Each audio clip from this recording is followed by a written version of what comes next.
Hello everyone, welcome to my YouTube channel quiz with Sunny. मेरा topic है bloods.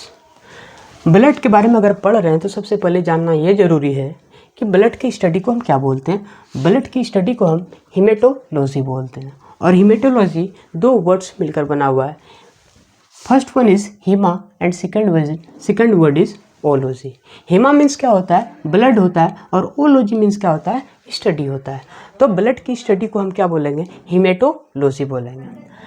तो blood का डिफिनेशन क्या है? ब्लड एक स्पेशल कनेक्टिव टिश्यू है। ब्लड एक स्पेशल कनेक्टिव टिश्यू है which provides oxygen and nutrients to sales.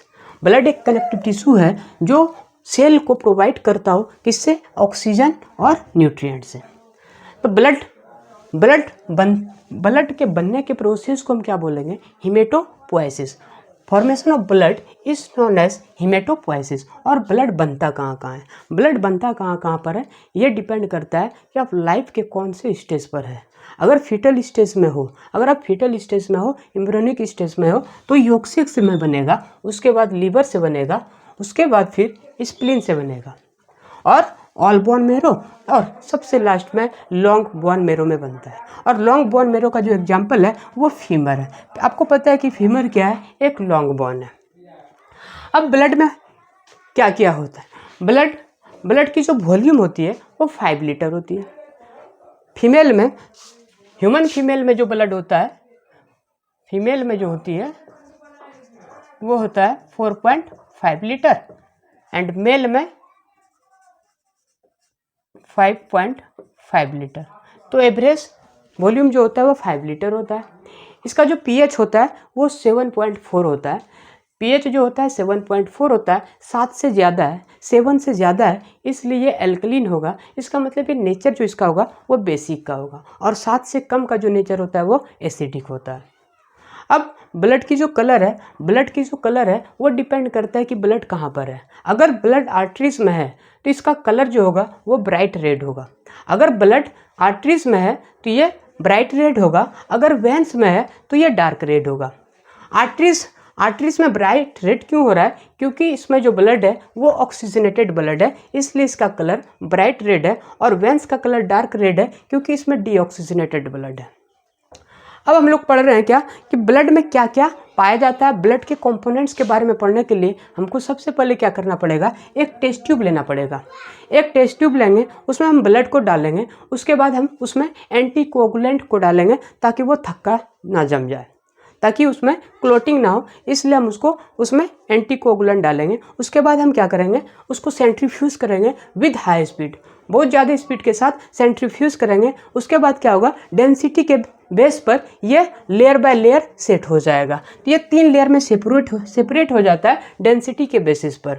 तो सबसे ऊपर वाली जो लेयर होती है ये प्लाज्मा होता है, जो कि 55% होता है। ऑल टोटल ब्लड का जो परसेंटेज होता है प्लाज्मा 55% होता है। और बीच में जो एक छोटा एक थिन स्ट्रिप है, ये इसमें क्या क्या होता है, white blood cells and platelets होता है। वाइट ब्लड सेल्स होता है और प्लेटलेट्स होता है जो कि 1% के आसपास होता है। और नीचे का जो लेयर है ये रेड ब्लड सेल्स होता है, ये 45% होता है। रेड ब्लड सेल्स 44% होता है। अब ये प्लाज्मा सबसे ऊपर के लेयर पे में, इसका मतलब ये सुपरनेटेंट है। सुपरनेटेंट पोजीशन पर कौन है, प्लाज्मा। और प्लाज्मा का जो कलर होता है उसका कलर पेल येलो होता है, लाइट येलो। स्ट्रॉ कलर पुआल के कलर का होता है, हल्का पीला कलर का होता है। ये जो फ्लूइड होता है, आपको पता है कि प्लाज्मा फ्लूइड पार्ट होता है, और ये फ्लूइड जो होता है विस्कस होता है, मतलब चिपचिपा होता है। और ये ब्लड का टोटल वॉल्यूम जो ब्लड का है उसका 55% होता है। इसमें क्या क्या पाया जा रहा है, इसमें वाटर पाया जाता है 92%। इसमें प्रोटीन पाया जाता है, प्रोटीन 6 to 8% पाया जाता है। और इसमें से जो मेजर प्रोटीन है वो एल्ब्यूमिन्स, ग्लोब्युलिन्स और फाइब्रिनोजेन है। अब इसमें न्यूट्रिएंट्स भी पाया जाता है, वेस्ट भी पाया जाता है, और मिनरल्स, सॉल्ट्स, गैसेस भी पाए जाते हैं, हार्मोन्स भी पाए जाते हैं, और हिपेरिन क्या है, ये एंटीकोगुलेंट है। ये क्या करता है, ब्लड वेसल्स में ब्लड को जमने नहीं देता है, थक्का बनने नहीं देता है। और हर एनिमल्स में अलग अलग तरह के एंटीकोगुलेंट पाए जाते हैं और इसमें क्लोटिंग फैक्टर्स भी पाए जाते हैं, लेकिन इनएक्टिव फॉर्म में होते हैं। जब इंजरी हो जाए तो उसके बाद ये फिर एक्टिव होते हैं। अब हम पढ़ रहे हैं प्रोटीन्स के बारे में। इसमें प्लाज्मा में जो भी प्रोटीन पाया जा रहा है उसके बारे में पढ़ रहे हैं, और उनमें से हम उसी प्रोटीन को पढ़ रहे हैं जो मेजरली पाया जाता है। और प्रोटीन्स की, प्लाज्मा की जो मेजर प्रोटीन है वो एल्ब्यूमिन्स, ग्लोबुलिन्स और फाइब्रिनोजेन है। एल्ब्यूमिन्स क्या है, एल्ब्यूमिन्स बनता कहाँ है, लीवर में बनता है। एल्ब्यूमिन्स लीवर में बनता है, बहुत ही कॉमन प्रोटीन है ये, ब्लड प्लाज्मा का एक बहुत कॉमन प्रोटीन्स है और लार्ज प्रोटीन होता है। इसका जो साइज होता है बड़ा होता है, इसलिए इसका मोलिकुलर वेट भी ज़्यादा होगा, लार्ज मोलिकुलर वेट्स, इसलिए ये बहुत ऑस्मोटिक होगा। It's very osmotic, generate osmotic pressure. ये बहुत ऑस्मोटिक है इसलिए जनरेट करेगा osmotic pressures, and the pressure proportion of the osmotic pressure generated by the plasma protein is referred to as the oncotic pressure. वो pressure जो plasma protein के द्वारा generate किया गया हो, उस तरह के प्रेशर को, ऑस्मोटिक प्रेशर को हम क्या बोलते हैं, ऑन्कोटिक प्रेशर बोलते हैं। और ये हेल्प किस में करता है, reabsorption of tissue fluid, reabsorption of tissue fluid. और ये फाइनली इसका जो काम होता है वो क्या करता है, maintain osmotic balance. Osmotic balance मतलब क्या, ब्लड में जो वाटर लेवल है उस वाटर लेवल को मेंटेन करने का काम यही एल्ब्यूमिन प्रोटीन का है। अब नेक्स्ट आते हैं ग्लोबुलिन्स पर। ग्लोबुलिन्स को कैटेगराइज किया गया है 3 तरह में, अल्फा ग्लोबुलिन्स, बीटा ग्लोबुलिन्स और गामा ग्लोबुलिन्स। इसका कुछ पार्ट जो है, कुछ कंपोनेंट तो बन जाते हैं कहाँ पर, लीवर में। वो कौन कौन से हैं, अल्फा ग्लोबुलिन्स और बीटा ग्लोबुलिन्स। अल्फा और बीटा लीवर में बनते हैं, और गामा जो है जिसके बारे में हम लोग को पढ़ना है, तो वो क्या है, वो गामा ग्लोबुलिन्स बनता है कहाँ, लिम्फोसाइट सेल के द्वारा, जो कि WBC है, वाइट ब्लड सेल्स है। गामा ग्लोबुलिन्स को इम्यूनोग्लोबुलिन बोला जाता है, और ये इम्यूनोग्लोबुलिन्स क्या है, ये एंटीबॉडीज़ के नाम से जाना जाता है, क्योंकि ये इम्यूनिटी प्रोवाइड करता है। ये इम्यूनिटी प्रोवाइड करता है, और एंटीबॉडीज़ का काम क्या है, डिफेंस मैकेनिज्म का, क्योंकि ये इम्यूनिटी प्रोवाइड कर रहा है, और ये डिजीज़ से हम लोग को बचाता है, या डिजीज़ से हम लोग को बचाता है, प्रिवेंट फ्रॉम डिजीज़। नेक्स्ट है फाइब्रिनोजेन। फाइब्रिनोजेन क्या है, एक क्लोटिंग प्रोटीन है। फाइब्रिनोजेन एक क्लोटिंग प्रोटीन है, और ये सोल्यूबल इन प्लाज्मा, ये प्लाज्मा में सोल्यूबल फॉर्म में होते हैं, घुले हुए होते हैं। अब जब भी किसी टिश्यू पर, किसी वेसल्स में, ब्लड वेसल्स में इंजरी हो जाएगी, तो ये फाइब्रिनोजेन जो है ब्लड में सोल्यूबल है, तो ये पहले कन्वर्ट होगा फाइब्रिन में, जो कि इनसोल्यूबल है। फाइब्रिन जो है वो इनसोल्यूबल होता है, तो इसको कन्वर्ट करने के लिए इंजाइमेटिक एक्शन होगा। वो कौन से इंजाइम के द्वारा होगा, थ्रोम्बिन इंजाइम के द्वारा। थ्रोम्बिन इंजाइम फाइब्रिनोजेन को फाइब्रिन में कन्वर्ट करेगा, और फाइब्रिन क्या है, इनसोल्यूबल है। ये इनसोल्यूबल लॉन्ग स्टिकी स्ट्रैंड है, और इसमें क्या होगा, RBC और WBC आकर के क्लॉट कर जाएगा, यहाँ एक जगह आकर के एडहेर होकर के फिर क्लॉटिंग कर देगा। तो ये फाइब्रिनोजेन जो है क्लॉटिंग प्रोटीन है, क्लॉटिंग करने में मदद करता है। न्यूट्रिएंट्स जो एब्जॉर्ब होता है वो गट से होता है, ठीक है। अब प्लाज्मा में जो प्रोटीन है, प्लाज्मा में जो न्यूट्रिएंट्स है वो प्रोटीन्स है, कार्बोहाइड्रेट्स है, लिपिड्स है, ये सब मेजरली पाया जाता है। तो जब प्रोटीन का ब्रेकडाउन होगा तो प्रोटीन के ब्रेकडाउन होने के बाद एमिनो एसिड का फॉर्मेशन होगा। अब ये एमिनो एसिड, ये जो एमिनो एसिड है ये बनता कहाँ है, ये इंटेस्टाइन के म्यूकोसा में ही बनता है, और फिर वहाँ इंटेस्टाइन ऑफ म्यूकोसा से इसका एब्जॉर्प्शन होगा। उसके बाद ये ब्लड में जाएगा, और ब्लड में ये ट्रेवल करेगा, और ट्रेवल करते हुए टिश्यू के हर सेल तक जाएगा जहाँ पर भी इसकी रिक्वायरमेंट होगी। उसके बाद हम बात करते हैं कार्बोहाइड्रेट्स की। कार्बोहाइड्रेट्स में क्या होता है, बहुत तरह के मोनोसेक्राइड्स पाए जा रहे हैं, बहुत तरह के मोनोसेक्राइड्स पा रहे हैं। अब उसका जैसे एब्जॉर्प्शन हुआ म्यूकोसा में इसका एब्जॉर्प्शन हुआ। अब ये एब्जॉर्प्शन जब हो गया तो ग्लूकोज का हुआ, गैलेक्टोज का हो गया, फ्रुक्टोज का हो गया और मैनोज का हो गया। लेकिन म्यूकोसा से सिर्फ एब्जॉर्प्शन ग्लूकोज का होगा, ना कि ये तीनों का होगा। ये तीनों कहाँ पर फिर चले जाता है, ये तीनों के तीनों चले जाते हैं लीवर, हिपैटिक पोर्टल वेन होते हुए लीवर जाएगा, जहाँ पर ये तीनों का कन्वर्जन होगा। कन्वर्ट किस में करेगा, ग्लूकोज में होगा। फिर ये ग्लूकोज फिर ये ग्लूकोज ब्लड में आएगा। यही कारण है कि ब्लड में जो भी शुगर मिलता है वो ग्लूकोज के रूप में मिलता है। जब भी हम ब्लड शुगर की बात करते हैं तो वो ग्लूकोज की बात करते हैं, क्योंकि वहाँ सिर्फ ग्लूकोज ही प्रेजेंट होते हैं। अब बात करते हैं लिपिड्स की। लिपिड्स क्या है, ये डिसॉल्व नहीं करता है प्लाज्मा में, है can not dissolve directly in the plasma. ये डिसॉल्व प्लाज्मा में नहीं कर सकता है, इसलिए गट से इसका एब्जॉर्प्शन नहीं हो पाएगा। तो क्या होता है कि एक मिसेल्स का फॉर्मेशन होता है। मिसेल्स के फॉर्मेशन के बाद ये इंटेस्टाइन के म्यूकोजा में आता है, और फिर क्या होगा, वहाँ पे ये फैटी एसिड वहाँ पे भी अब क्या करेगा, काइलोमैक्रॉन्स का फॉर्म करेगा। काइलोमैक्रॉन्स का क्या होता है, काइलोमैक्रॉन्स मतलब फैटी एसिड के ऊपर में एक प्रोटीन की लेयर, प्रोटीन की कोटिंग आ जाती है, जिसको कि काइलोमैक्रॉन्स बोला गया। अब ये काइलोमैक्रॉन्स के द्वारा